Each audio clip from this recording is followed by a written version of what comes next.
Next कल हम लोगों ने जो थ्योरम्स की थी उसके आगे है, ये भी थ्योरम है एक्चुअल में, लेकिन हम इनका सिर्फ रिजल्ट्स लेंगे। रिजल्ट्स कैसे लेंगे? Equal code and their distance from the centre.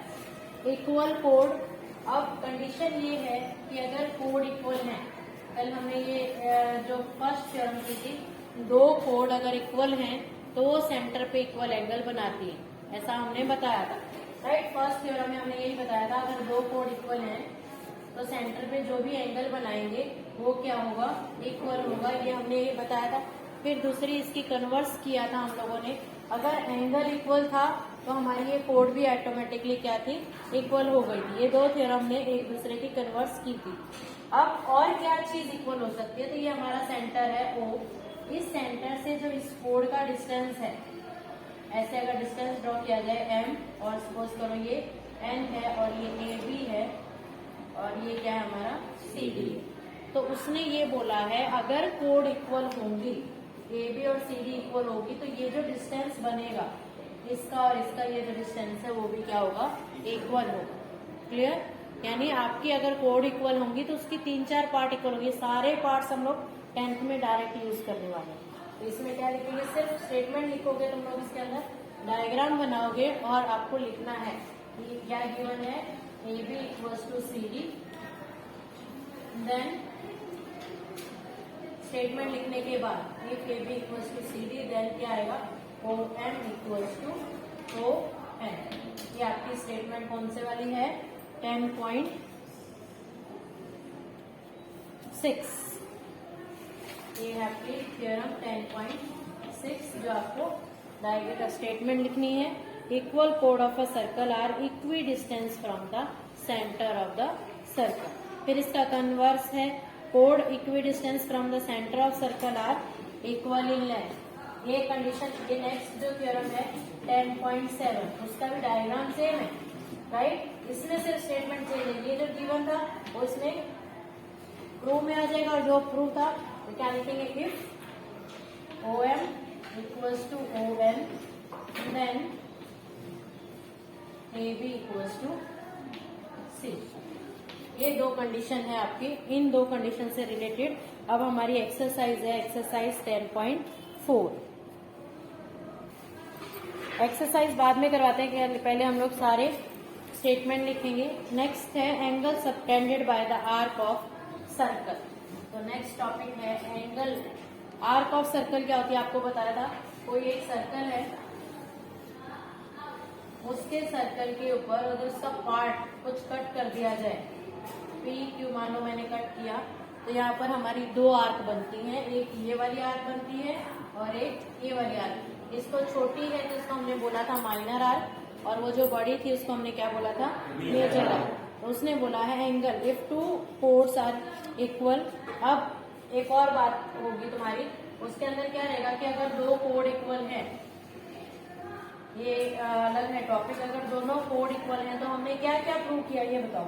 अगर दो कोड इक्वल होती हैं, सीधी सी बात, पहला क्या चीज इक्वल हुआ? एंगल इक्वल हुआ। पहली कंडीशन में हमने क्या प्रूव किया? Angle equal. क्लियर? फिर एंगल इक्वल था तो कोड इक्वल। दूसरा क्या हमने अभी बताया? उनका distance equal, right.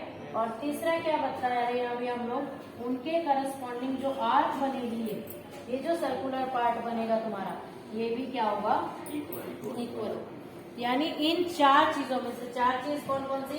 First code, second angle, जो कोड बनाती है एंगल वो वाला angle, third distance, and fourth जो है वो तुम्हारा क्या है?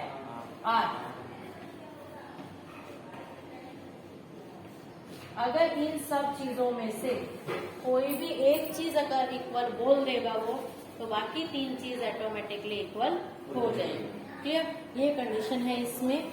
इसके से स्टेटमेंट लिखेंगे और डायग्राम बनाएंगे। उसके बाद वाली जो स्टेटमेंट है थ्योरम 10.8, वो इम्पोर्टेंट है, ये 10th में बहुत बार आती है। The angle subtended by the arc at the centre is double the angle subtended by the arc at the remaining part of the circle. ये कैसे बनेगा? उसने बोला ये आर्क और ये हमारा सेंटर है O। क्लियर? 10.8 वाले के लिए डायग्राम बना रहे हैं हम लोग, और उसकी स्टेटमेंट क्या लिखेंगे। उसने बोला अगर ये यहाँ पर एंगल बना रही है,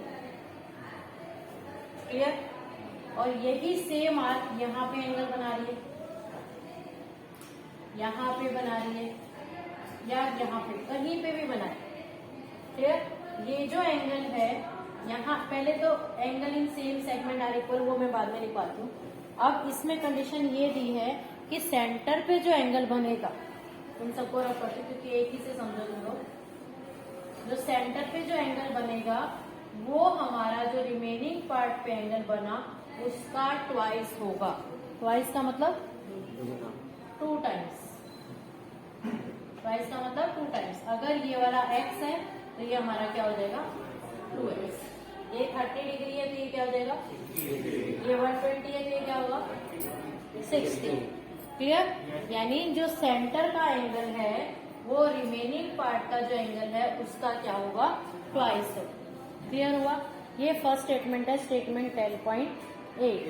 फिर है हमारा स्टेटमेंट 10.9।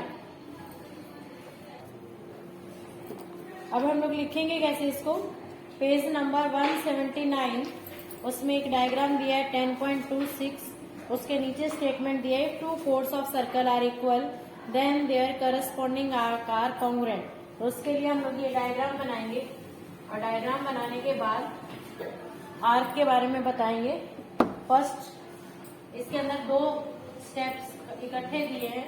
फर्स्ट के लिए क्या बोलेंगे, if AB equals to CD then arc, कौन से वाली arc, APB equals to arc CQD।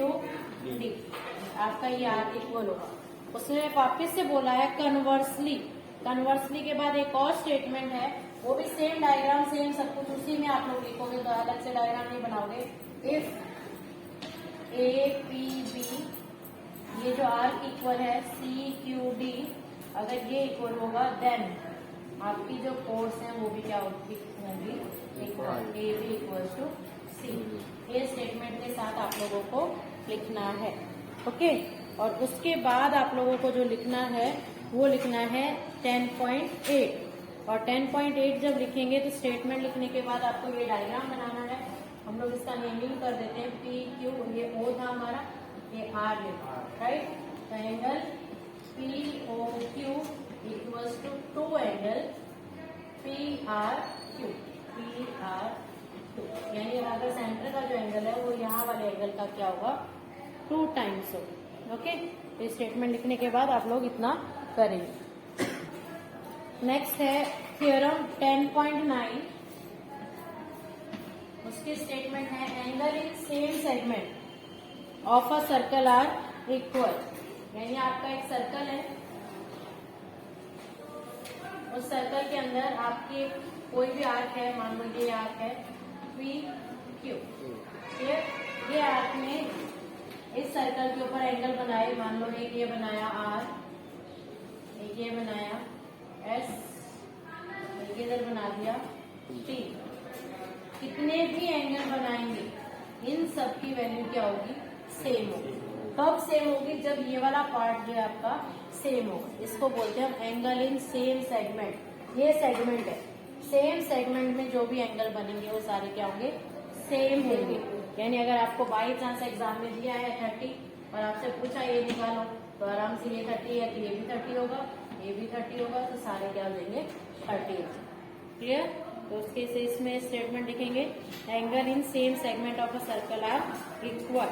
Next है angle in a semicircle. इसके अंदर स्टेटमेंट नहीं दिया, उसी स्टेटमेंट के अंदर एक और दिया है। सेमी सर्कल क्या होता है, आधा सर्कल, राइट। ये आधा सर्कल, अब आधा सर्कल है तो ये लाइन स्ट्रेट है, और जब स्ट्रेट लाइन होती है तो ये हमारा कितने डिग्री का एंगल होता है, 180 होता है। तो यहाँ पर जो भी एंगल बनेगा वो कितना बनेगा, अभी बताया। सेंटर का एंगल जो होता है वो इसका ये वाला क्या होता है, हाफ होता है। ये 180 है तो ये कितना हो जाएगा 90। इसका मतलब सेमी सर्कल में जो एंगल बनेगा वो कितने डिग्री का बनेगा, 90 डिग्री का। तो इसमें जितने भी ट्राइंगल बनेंगे सारे कैसे बनेंगे, 90 डिग्री के ही बनेंगे। तो angle in a semi circle is a right angle, right angle 90 degree को क्या बोलते हैं? Right angle. इसके लिए अलग डायग्राम है, लेकिन स्टेटमेंट यहाँ है उसी में 10.9 में नीचे दिया angle in a semi circle is a right angle. Clear? तो स्टेटमेंट अलग लिखेंगे आप लोग, थ्योरम नंबर नहीं डालेंगे, सिर्फ स्टेटमेंट डाल के ये बनाएंगे और उसके बाद ये बनाएंगे। ओके, बनाओ। नेक्स्ट 10.10, 10.11 और 10.12 इन सब के लिए सेम डायग्राम है और सेम स्टेटमेंट के हिसाब से ये है एक क्वाड्रिलेटरल कैसा? जिसके चारों के चारों वर्टिसेस किसी सर्कल के ऊपर लाई करते हैं, उसको हम साइक्लिक क्वाड्रिलेटरल बोलते हैं। पहली बात कि चारों के चारों वर्टिसेस को अगर हम ज्वाइन कर दिए और ये जो क्वाड्रिलेटरल बना है हमारा, ये हमारा क्या कहलाता है? Cyclic quadrilateral. और इसकी प्रॉपर्टी क्या है? अपोजिट एंगल, यानी ए और प्लस डी, इन दोनों को प्लस करें तो भी 180 आएगा और इन दोनों को प्लस करें तो भी कितना आएगा? 180। क्लियर? तो इसके अपोजिट स्टेटमेंट, कोई एक क्वाड्रिलेटरल ऐसा है जिसके अपोजिट एंगल का सम 180 हो, तो वो क्वाड्रिलेटरल कैसा कहलाएगा? Cyclic quadrilateral. सिंपल। क्या आएगा? Angle B plus angle D equal to 180 और angle A plus angle C is also equal to 180। इस क्वाड्रिलेटरल को क्या बोलेंगे?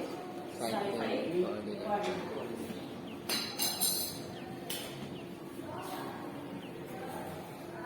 राइट? तो ये जो क्वाड्रिलेटरल, ये हमारे यहाँ पर आपकी सारी स्टेटमेंट्स खत्म हो जा रही हैं। ओके, तो ये स्टेटमेंट फिनिश। अभी हम लोग एक्सरसाइज लेंगे। एक्सरसाइज में से जो जो इम्पोर्टेंट सम है ऑन द बेसिस ऑफ 10 वो हम लोग अच्छे से लेंगे। ठीक है? Thank you.